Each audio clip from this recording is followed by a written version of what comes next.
what we've got here is what we call the interactive throwing sleeve. It's got a sensor on my wrist to measure that motion, and one on my elbow to measure that motion. So we can use this for things like throwing to look at technique. So not only can we look at technique, we can start to put sounds on that technique to reinforce aspects of technique, and then we can use that in studies or to train people where you go in and you rapidly do repeat throws, and it makes it more challenging by having to say get the ball in the ring and make the noises. So on the computer screen here we can start a throw, right, and so in 3 seconds did I get the ball in or not? So let's say I missed completely and then we go again. Okay, so let's say I got that one in. Well, give me a 5 for that one. So that's basically what we do. So we've been studying that with the top-end netballers in Australia. We've looked at their technique and we've tried to take the key aspects of that and to bring it back for kids in schools. So we've taken this into the schools, and about 20 kids we were looking at, can they learn that across the course of a week. So basically, this person can come and show them, they're left with the sounds of that, and they can move on and show the next person, so they can have a more meaningful training session. And we've shown that that actually builds more robust technique and helps them to learn faster.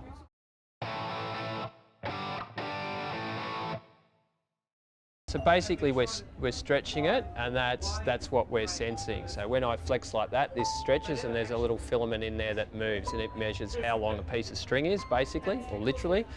And this little electronics unit here measures that string length because it changes its resistance. So then we beam that into the computer, it makes the red and white graphs on screen, and that in turn triggers the sounds to play. So we can choose whatever sounds we like. In this case we've used a beat, so the object is to try and complete that drum beat. Boom, ch, ch, ch. You got it, well done.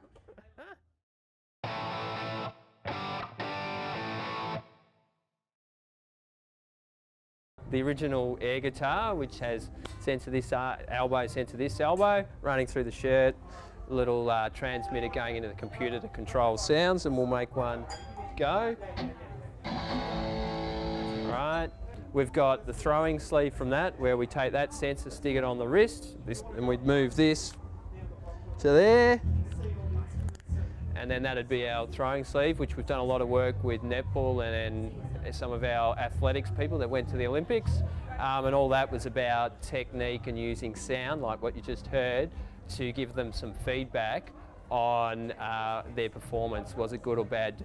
Sometimes we ask them to make the sound, sometimes we tell them not to make the sound. So their job is just to do their sport and subtly change what they do. But when we take it into kids, so we'll sit them down and we'll be trying to get them to do a specific technique, and we'll make the sound go like boom there and there. So if they get the boom, they've done the sound part right, but they've still got to get the ball through the hoop.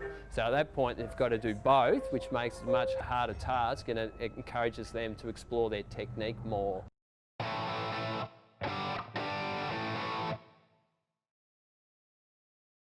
Yeah, so if we want to do it in swimming, we need a waterproof one of those, and some guys up at Griffith Uni have done that, and we need a waterproof one of these. So I've played around with making ones out of wetsuit so that you can fully encapsulate it. So in swimming it's all about protecting it from chlorine.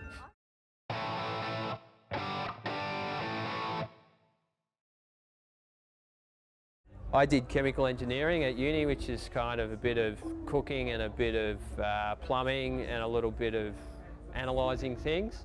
So I went into paper making, and then I went into packaging and putting electronics into packaging, and then I saw some work that was done like this, and I wanted to be part of that. So I was able to join that team, and from there I've been able to create these new technologies. And I'm interested in music, so it was pretty obvious. We use that sensor, we start controlling things in music. So we're now going the other way. Instead of using just using the controllers to control music, we're now using the music to help people learn. So the music has an important part to play in that.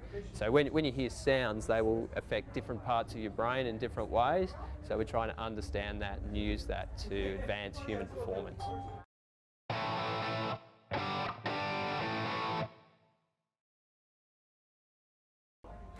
where to from here? Well, I'm interested in innovation. I want to see some of this stuff become more available. So that's about understanding value and understanding supply and putting that together in meaningful ways. So we're doing that. What we've got here is effectively one of these, which is a wah-wah pedal. Plugs into the back of your effects unit, controls and effects. So in this case I've chosen the wah.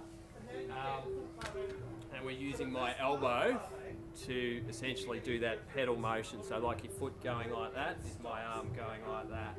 So we're going to use gesture to control the guitar effect. So you can imagine. So it's going to drive me to do more